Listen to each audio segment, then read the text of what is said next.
Thank you. So, hi, I'm Benjamin. I work as an Android software craftsman at Novoda. So Novoda is an Android-only agency. We are based in Berlin, London, Liverpool, and now even Barcelona. And the reason I'm talking to you today is because at Novoda, we pride ourselves in creating clean code, tested code, and I'm myself a strong advocate of learning from functional languages, functional paradigms, to enable ourselves to write cleaner, easier to test code. So let's talk about what is functional programming. As the name suggests, it's about using function as first-class citizen. That means being able to use functions the way you are using your usual data variables. You can keep a hold on them, pass them around, and compose functionality. This means having high-order functions. A high-order function means that you have a function that can take another function, or even return a function as a result. We can use that to create, compose, and have a high-level language, a high-level way of expressing ourselves to create the goal we're trying to achieve. This means having the ability to declare lambdas. So a lambda is an anonymous function. And the idea is really to be able to lift away the pain of having to declare a class to create a method, or having to declare a utility function. If we need something right now, we can declare it as a lambda and pass it around. Another core concept in functional languages is immutability. And I will dive a bit more later into those concepts. But the main key that I want to get to you is it can be enforced by languages. We have languages helping ourselves to enforce those paradigms, but it doesn't need to be. You can do that yourself.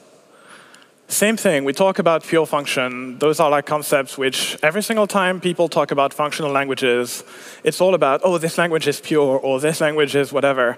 And it can be enforced by language, but it doesn't need to be. So let's back up a bit. Why are we even talking about this? Why should you try and understand what is a functional approach to solving a problem? So the main idea is we want to write smaller code. We want to write code that we can glance over and understand. We want to write more expressive code. We want to remove all the boilerplate, all that useless code that is only there to help us achieve our goal, not expressing what we want to do. And we want to write small units. We want to write pieces of code that we can reuse, we can fully test, and have control over. But the main idea is we want to focus on what, not on how. Who here in the room is like a musician or knows how to read music, write music? Good. So you're probably using this. That is the way you interact with music, a music sheet. It's a language of notes and symbols that allow us to express what the music is supposed to sound like. Is it small? Is it forte? What tonality is it? And this is a high-level language that allows us to express ourselves. You're not using this. You're not representing how the sound is moving the air to get to your ears, because there's no way you can actually create something beautiful using this, let alone understand what's happening. And that's what we want to achieve with code. Why do we have to focus on iterating through a list to do things, like having a hash map of items? We want a high-level language, higher than what we have right now, to understand concepts, paradigms, what we try to achieve with our data. And this is what functional languages and functional paradigms allow you to do. So what are those core concepts? So as I mentioned, the first one is immutability. And as the name suggests, it means nothing can change. Wait a minute, we do need to make things change, right?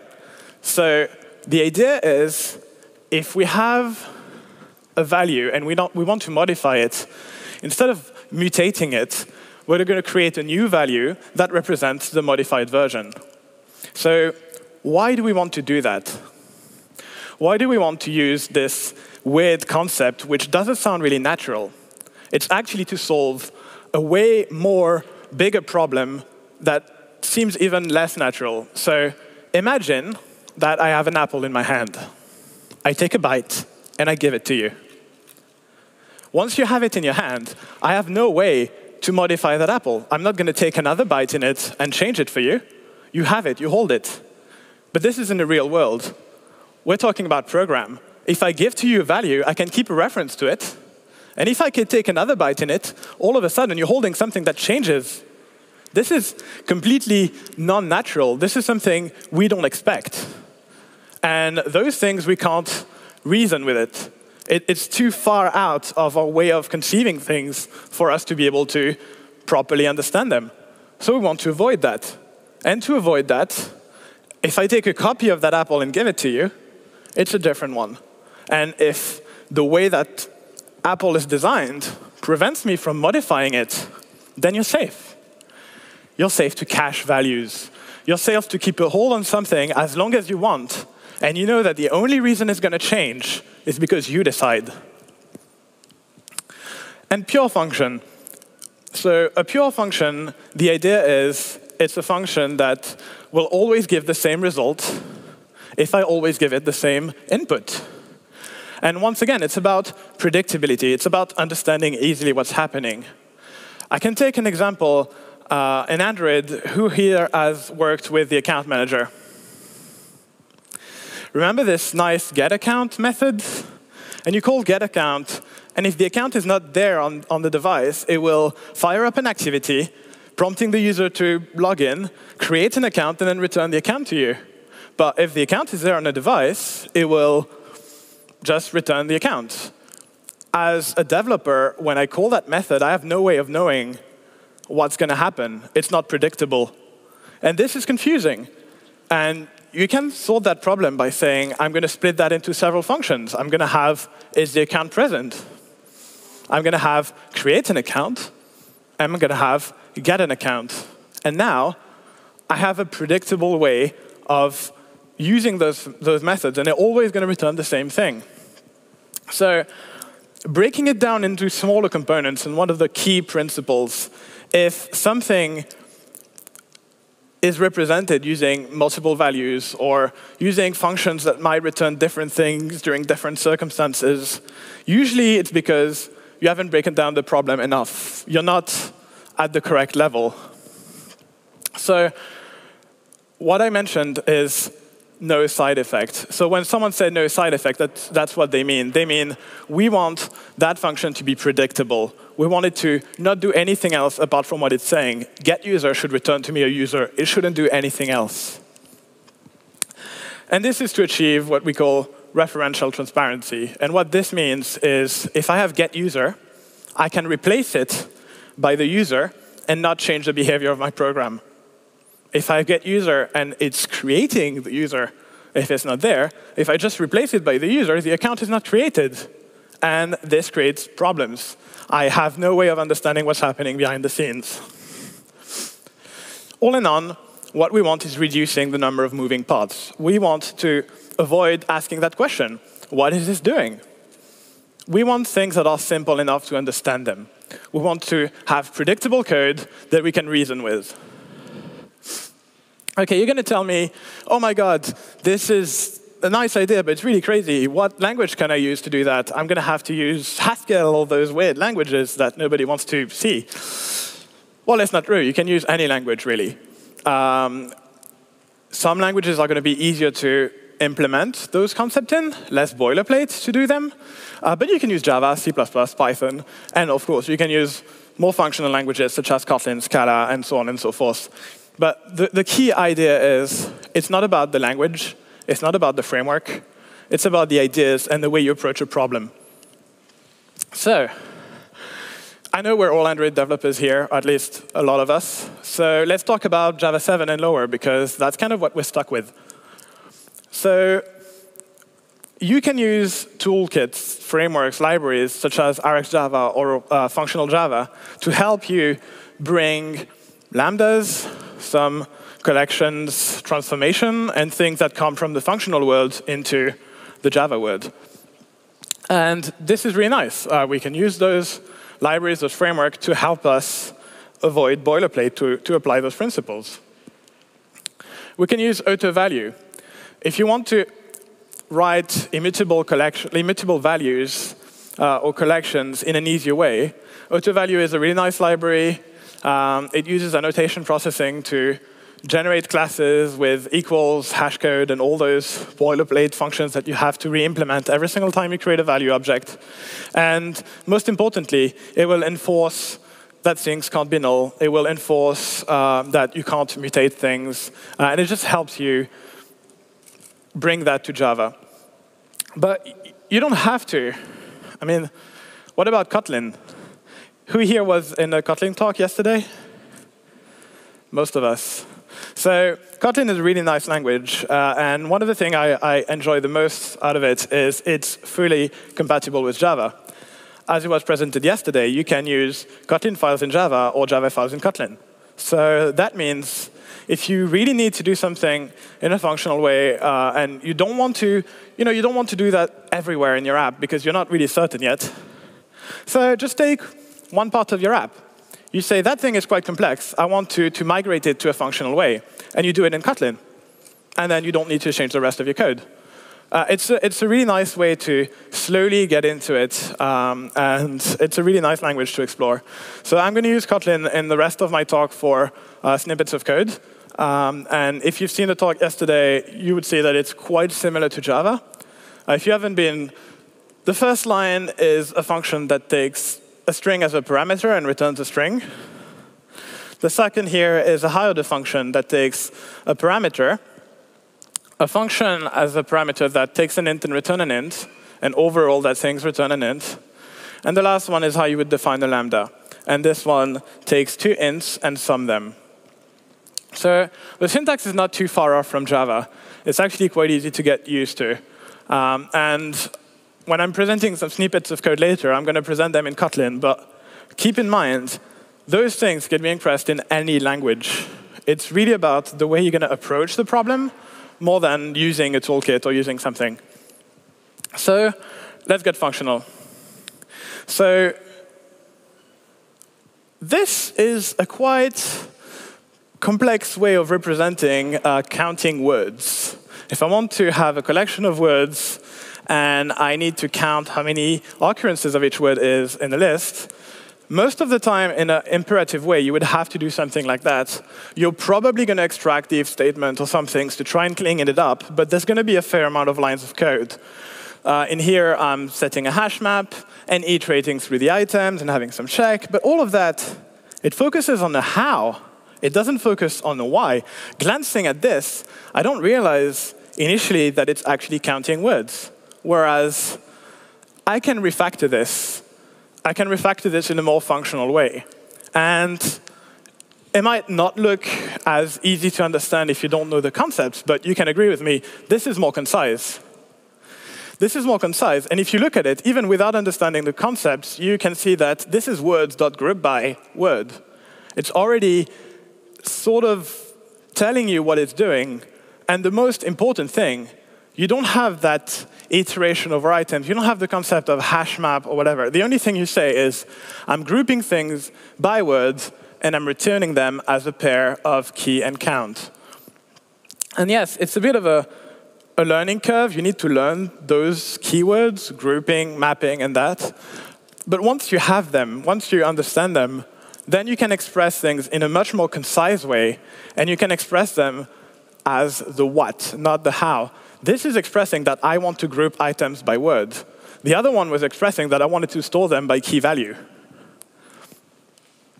So we want to write self-explanatory code. Anyone who has read like clean code or any other like kind of language guide, we always talk about this. Let's write self-explanatory code. But that doesn't mean the method name should explain what it's doing. As in, yes, the method name should explain what it's doing. I was calling it foo right there, which is pretty silly. But it's to showcase the point. If you use the method name to explain what the method is doing, it's as bad as just writing a big comment on top of it and say, I'm done, I explained it. 2 months down the line, the code can have changed, and the method name hasn't changed. The method name doesn't represent what the code is doing anymore, and that leads to bugs. We want that method name to be the contract with the rest of your code. the way you understand what this is doing without going into seeing what that method is doing. If I call that method, I want to know what it's doing by reading it. If I look at that method, I need to be able to see what it's doing just by glancing at it. I need to understand straight away what this method that says it's counting the occurrences of words, is it actually doing that? I need to be able to check it quickly. If we understand our code in this glanceable way and summarized way, then we won. So we want to keep things small and concise. OK, so it's also allowing for extensibility. So now if I take the same example, counting occurrences of words, and now I want to count only the items that occurred at least 3 times. I want to sort them by occurrences, and I only want to return the word, not the count. I can show it like this. I will use functional concepts to compose over my list and say, I have my count occurrences, so that's the method from previously, and I will filter on top of it. I will sort on top of it, and I will map on top of it. And those things are quite concise. The thing that actually represents what we're doing is this line, and it's quite expressive. I'm checking against a threshold. I am sorting it by the second element in my pair. And we can even get more expressive by extracting them into more meaningful names and so on and so forth. But the key idea is we don't have all the boilerplate of what you would have to do with a for loop with an if statement inside and so on and so forth. So you're going to tell me, yeah, that's nice. What about real cases? What about what I'm going to do tomorrow? Well, all of the things I just showed were real cases. And if you don't trust me, the only way you're going to go from seeing something that you need to achieve to the way to achieve it functionally is focusing on the data. Focus on what you're manipulating. You're probably manipulating article, product, users, values. Those values can be made immutable. They're the things, the concrete objects you're manipulating in your application, in your model.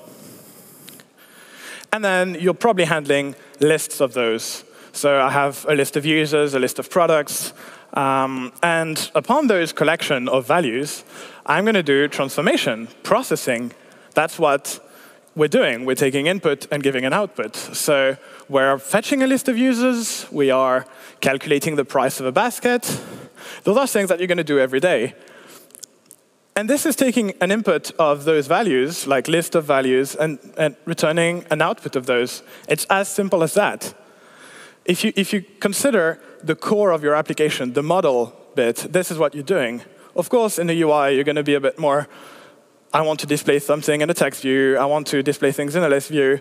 But ultimately, when you fetch data from the network, when you order it, sort it, process it, all that complex logic can be expressed in a really functional way. So think about it like shell. When you do a shell computation or something, you're not going to do this. You're not going to do a script in a file and just run it every single time. You're most likely going to do something like this. You're going to use the tiny bits of command shell and pipe them together, because you have those small reusable components that are the shell commands, and you combine them together. And that way, if tomorrow I need to sort them differently, I don't need to go into my file, change that file. I just take this, change that value here, and all of a sudden it does what I want. It's exactly the same thing. What we want to do is create a language of small functions, small domain functions that you can reuse in your application to deal with your data.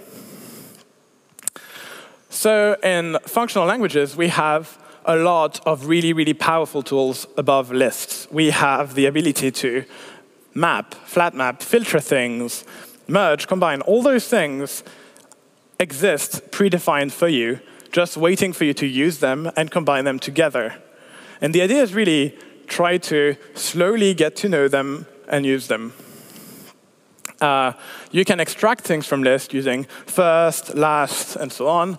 Or you can use some more advanced concept like fold that I will get into a bit later. The main idea is I want to see what I'm trying to achieve and decompose it. The way you would decompose your thinking in shell, it's the same thing. You try and decompose it into smaller components that can be expressed using those functions. If I want to only use some elements from a list, it's going to be a filter. If I want to transform the elements in a list, it's going to be a map, and so on and so forth. So let's take some examples. If I want to display the saved articles in a list, if I want to only fetch the items in a basket that requires an age check, it's a filtering of a list. All of that can be expressed using a list of items and a filter. If I want to get the total of a basket, if I want to find an item in a list, anything that requires traversing a collection and producing a single output can be expressed using a fold. So what is fold? Is this some kind of dark magic? No, it's not. It's a simple concept that can be extended to the extreme. Fold is applying a function to every single item in your list and using the output of the previous iteration in the next one. Let's be a bit more concrete. So fx, if every single time I call it, x is going to be the element in my list, and y is the result of the previous pass. So let's apply it to something simple. I want to find the maximum in the list. In here, I want to find the cutest squirrel. So I will take my first element in my list, and I need the accumulator. So I will take a default value. I will take a really not cute squirrel, a really ugly one. And I apply my function, and I get the cutest out of the two. What I'm going to do now is it's called again. It was going to be called with the second item in my list, and the result of the previous iteration. Once again, we apply that function, we get the result. And so on and so forth until we have our winner. We found the cutest squirrel in the list. And all of that was done for you. The traversal of the list, the reuse of the previous iteration result and all that. The only thing you need to do is say, oh, if you give me two squirrels, I can tell you which one is the cutest. Which is what you want to express. That's actually what matters to you. Not the traversal of a list, not the computation of a result. So let's take a really concrete with code example. I want to calculate the total of a basket. So you have a shopping app. You have a basket with a collection of items. And you're in your UI, and you need to display something at the end. That's the total. What do? Do you have it stored somewhere? And then every single time you need to recompute it? You can do. You also can compute it on the fly. No matter which way you choose, you're going to have to compute it at one point. So the way you would do it normally is to say, I have a collection of items, which is my basket, and I have an item, which is a string and a price. I'm interested in a price here. And you could do it like this. You could say, I'm going to initialize my total at 0. I'm going to do a for loop for all the items in my basket, and for each item, I take the total, I sum it to the next price, I update the total value, and at the end, I return the total. But this is a lot of boilerplate, because the only thing that actually matters is this, right? That's what you're doing.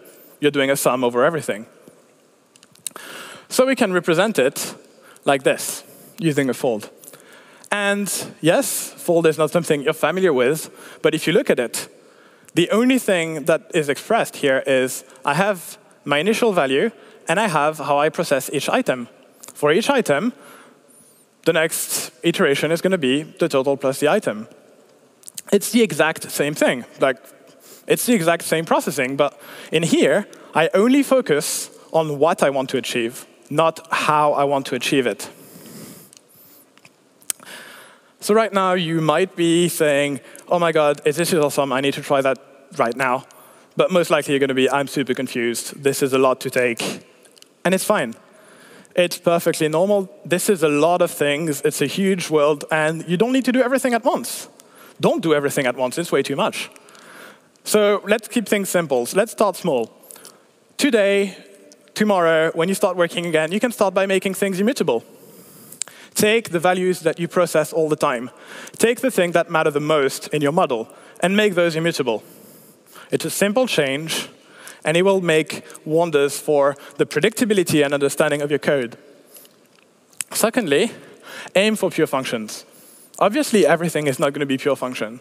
But if you're doing something that is dealing with your models that you just made immutable, let's try and avoid side effects. If you can push back maybe logging slightly outside a stack function, or in the example of the user, if I can create my user outside of the way of getting it, it's already a big win. So if you have to create something that is non-predictable, ask yourself, do I need to do this here? or can I push it outside?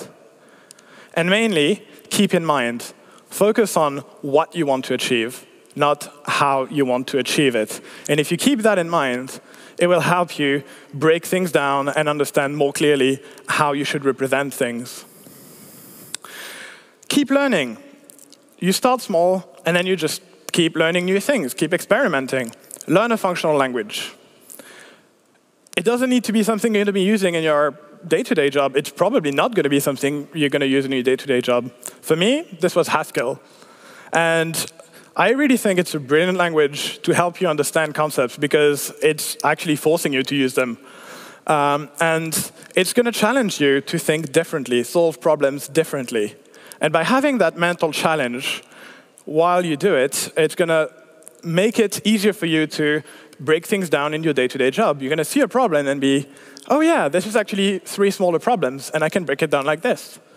So learn a functional language, but do it on a pet project. Doing on something you like, something you enjoy. The main thing you want to do is have fun.